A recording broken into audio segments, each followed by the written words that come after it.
Ketika kamu mendengar kata Viking, mungkin yang terlintas di pikiranmu adalah para pejuang ganas yang menyerbu dan merampas harta benda. Tapi bagaimana jika aku bilang, banyak dari apa yang kita ketahui tentang mereka itu salah? Tahukah kamu bahwa mereka sudah sampai ke Amerika sebelum Columbus, berdagang hingga ke Baghdad, dan membantu membangun beberapa kota terkenal di Eropa?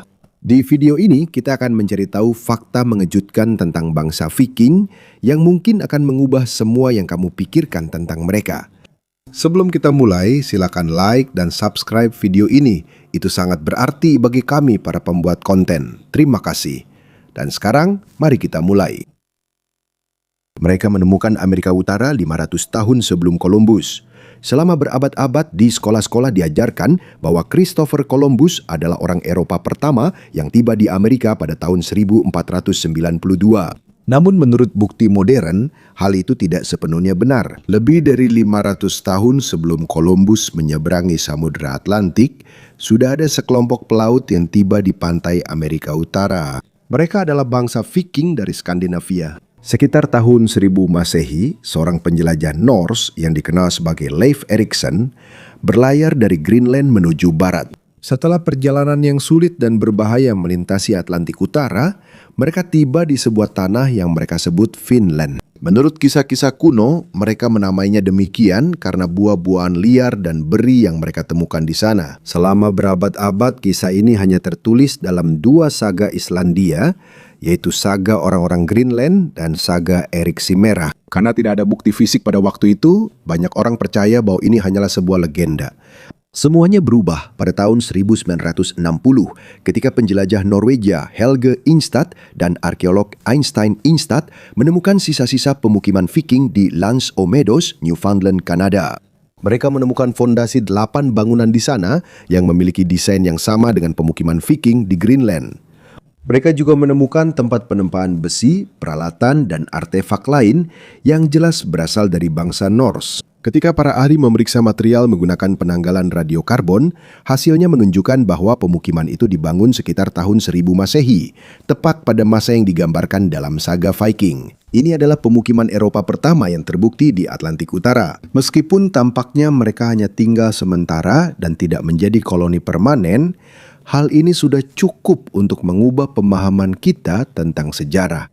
Ini menunjukkan bahwa bangsa Viking bukan hanya sekedar pejuang dan penyerang. Mereka juga adalah navigator ulung yang berhasil menyeberangi salah satu lautan paling berbahaya di dunia hanya dengan pengetahuan mereka tentang bintang, angin, dan arus. Sementara banyak orang di Eropa hampir tidak tahu apa-apa tentang sisi lain Atlantik, bangsa Viking sudah sampai di sana, membangun rumah, dan memulai penjelajahan.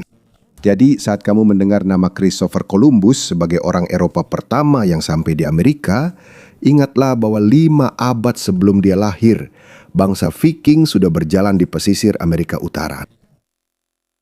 Bangsa Viking sangat memperhatikan kebersihan. Ketika kita mendengar kata Viking, kita sering membayangkan para pejuang dengan rambut acak-acakan, jenggot kotor, dan tubuh penuh lumpur setelah pertempuran. Namun yang mengejutkan, bukti justru menunjukkan sebaliknya. Faktanya, jika dibandingkan dengan sebagian besar Eropa abad pertengahan, bangsa Viking termasuk yang paling bersih dan paling memperhatikan kebersihan pribadi mereka. Dalam berbagai penggalian arkeologi di Skandinavia, Inggris, dan Islandia, perlengkapan perawatan diri seringkali ditemukan di makam bangsa Viking. Ini termasuk sisir yang terbuat dari tulang atau tanduk hewan. Begitu banyak sisir yang ditemukan di situs-situs Viking, sehingga para arkeolog percaya bahwa hampir setiap orang dewasa Viking memiliki sisir sendiri. Hal ini tidak hanya didasarkan pada artefak, tetapi juga ada catatan tertulis dari musuh-musuh mereka. Salah satu yang paling terkenal berasal dari biarawan Inggris bernama John dari Wallingford pada abad ke-13. Dia mengeluh bahwa para Viking di Inggris secara teratur mandi, setiap hari menyisir rambut, sering berganti pakaian, dan terlalu rapi dalam berpakaian. Menurutnya, karena kebersihan dan kerapian mereka, banyak wanita Inggris yang lebih tertarik pada para Viking daripada pada pria lokal. Bahkan ada hari khusus untuk mandi. Dalam bahasa Norse kuno, kata yang menjadi asal-usul Sabtu dalam beberapa bahasa Skandinavia berarti hari mencuci atau hari untuk membersihkan diri. Ini mungkin alasan mengapa banyak penulis abad pertengahan menggambarkan Viking sebagai orang-orang yang tinggi dan berambut pirang cerah. Namun, temuan arkeologi modern menunjukkan cerita yang berbeda. Dalam banyak hal, orang Viking bahkan lebih bersih daripada kebanyakan tetangga mereka di Eropa. Wanita Viking bisa memiliki properti, bercerai, dan menjalankan bisnis. Di Skandinavia pada zaman Viking, perempuan memiliki tingkat kebebasan yang lebih tinggi dibandingkan dengan kebanyakan rekan mereka di Eropa.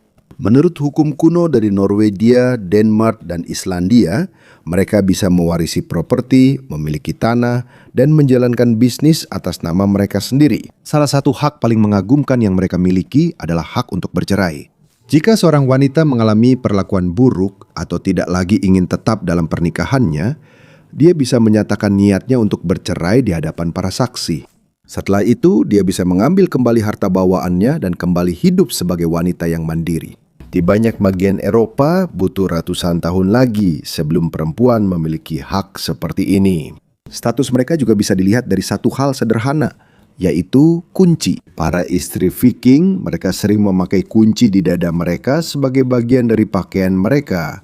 Ini bukan sekedar hiasan. Ini adalah simbol otoritas mereka di rumah, tempat penyimpanan makanan dan kekayaan keluarga. Dan karena para Viking sering berlayar selama beberapa bulan atau bahkan beberapa tahun ke tempat-tempat seperti ini, seperti Islandia, Greenland, dan daerah-daerah terpencil lainnya, para istri yang ditinggalkan untuk mengelola seluruh rumah tangga. Ada juga bukti yang menunjukkan bahwa beberapa perempuan mungkin memiliki peran dalam peperangan. Salah satu contoh paling terkenal adalah makam prajurit Birka di Swedia. Selama lebih dari 1 abad, makam ini diyakini sebagai makam seorang prajurit laki-laki karena banyaknya senjata dan perlengkapan militer yang ditemukan di sana. Namun pada tahun 2017, analisis DNA menunjukkan bahwa orang yang dimakamkan tersebut secara biologis adalah perempuan. Meskipun para sejarawan masih terus memperdebatkan apakah dia benar-benar seorang prajurit atau hanya seorang pemimpin berpangkat tinggi, hal ini menunjukkan bahwa ada perempuan yang terkait dengan kekuasaan militer dalam masyarakat Viking. Pada masa ketika sebagian besar Eropa membatasi peran perempuan, bangsa Viking memberikan mereka hak-hak yang jarang terlihat pada abad pertengahan. Bluetooth diambil dari nama seorang raja Viking. Saat ini kita menggunakan Bluetooth untuk menghubungkan ponsel, earbud, speaker, mobil, dan perangkat lainnya. Namun hanya sedikit orang yang tahu bahwa nama Bluetooth berasal dari seorang raja Viking sungguhan yang hidup lebih dari 1000 tahun yang lalu. Namanya adalah Harald Gormson, seorang raja Denmark pada abad ke-10. Ia lebih dikenal dengan julukan Harald Bluetooth. Menurut para sejarawan, julukan ini mungkin berasal dari salah satu giginya yang berwarna gelap atau berwarna biru kehitaman karena pembusukan atau kerusakan. Namun, bukan giginya yang membuatnya terkenal dalam sejarah. Harald Bluetooth dikenal sebagai raja yang mempersatukan berbagai suku dan kerajaan di Denmark serta membantu menyebarkan agama Kristen di wilayah tersebut. 1000 tahun kemudian, pada tahun 1990-an, sekelompok insinyur dari Ericsson dan Intel mencari cara agar berbagai perangkat elektronik dapat berkomunikasi menggunakan standar nirkabel. Pada masa itu, banyak protokol komunikasi yang berbeda digunakan oleh berbagai perusahaan. Oleh karena itu, sangat sulit untuk menyatukan semuanya. Salah satu insinyur, yaitu Jim Kardach, sedang membaca novel tentang bangsa Viking yang berjudul The Long Ships. Saat mereka membicarakan proyek tersebut, dia mengusulkan untuk menggunakan nama sandi Bluetooth terlebih dahulu sebagai penghormatan kepada Harald Bluetooth. Karena seperti sang raja, teknologi ini juga bertujuan untuk menyatukan kelompok-kelompok yang berbeda. Nama sandi itu awalnya hanya sementara, namun akhirnya semua orang menyukainya dan akhirnya menjadi nama resmi teknologi tersebut. Yang lebih mengejutkan lagi adalah logo Bluetooth. Simbol yang kita lihat di miliaran perangkat di seluruh dunia itu bukan sekedar desain modern. Ini adalah kombinasi dari 2 rune Viking kuno yang mewakili huruf H dan B, inisial dari Harald Bluetooth. Kedua rune ini digabungkan untuk membentuk simbol yang kita gunakan sampai sekarang. Viking memelihara beruang kutub sebagai hadiah diplomatik. Di dunia Viking, seekor hewan langka bukan hanya hewan peliharaan, tetapi juga simbol kekuasaan, kekayaan, dan prestis. Tidak ada yang lebih berharga dari beruang kutub. Setelah bangsa Viking menjajah Greenland sekitar tahun 985 Masehi, mereka mendapatkan akses langsung ke wilayah Arktik. Disinilah mereka menangkap anak beruang kutub yang kemudian dibawa ke Eropa sebagai hadiah untuk para penguasa berpengaruh. Bayangkan betapa sulitnya proses ini. Kamu harus terlebih dahulu menangkap seekor binatang buas di alam beku Greenland. Setelah itu, hewan itu harus dinaikkan hidup-hidup ke kapal kayu dan dibawa lebih dari 1.000 mil melintasi beberapa lautan paling ganas di dunia. Ini tidak hanya membutuhkan keberanian, tetapi juga keterampilan berlayar yang luar biasa. Ada catatan dari abad pertengahan yang menunjukkan bahwa beruang kutub pernah dikirim ke raja-raja Inggris, bangsawan Skandinavia, dan bahkan kaisar-kaisar Eropa. Namun jika beruang kutub itu penting, terkadang seekor burung bahkan lebih berharga. Salah satu produk paling penting dari perdagangan Viking adalah gyrfalcon. Ini adalah jenis elang terbesar dan terkuat di dunia. Pada abad pertengahan, seni berburu dengan falcon adalah salah satu hiburan paling bergengsi bagi para raja dan bangsawan. Memiliki seekor gyrfalcon adalah tanda status sosial yang sangat tinggi. Karena itu, gyrfalcon putih dari Islandia dan Greenland sangat bernilai tinggi. Ada laporan yang mengatakan bahwa beberapa di antaranya bahkan lebih mahal daripada emas seberat badannya. Dari kutub utara yang dingin, hewan-hewan ini dikirim ke istana-istana di Eropa, Bizantium, dan bahkan ke kota-kota di Timur Tengah seperti Baghdad dan Kairo. Ini menunjukkan seberapa luas jaringan perdagangan Viking. Sementara banyak orang berpikir bahwa Viking hanyalah sekadar bajak laut di Eropa Utara, kenyataannya mereka adalah bagian dari sistem perdagangan global yang sangat besar. Seekor anak beruang kutub yang ditangkap di Greenland bisa sampai ke sebuah istana di Mesir hanya dalam beberapa bulan saja. Pemakaman kapal Viking. Jika ada satu gambar yang hampir semua orang kaitkan dengan Viking, itu adalah sebuah kapal panjang yang terbakar saat mengapung di laut. Di dalamnya terbaring tubuh seorang pejuang yang dikelilingi oleh senjata, harta, dan benda-benda yang penting baginya semasa hidup. Ini sering terlihat di film dan serial, sehingga banyak orang mengira ini hanyalah legenda atau imajinasi Hollywood.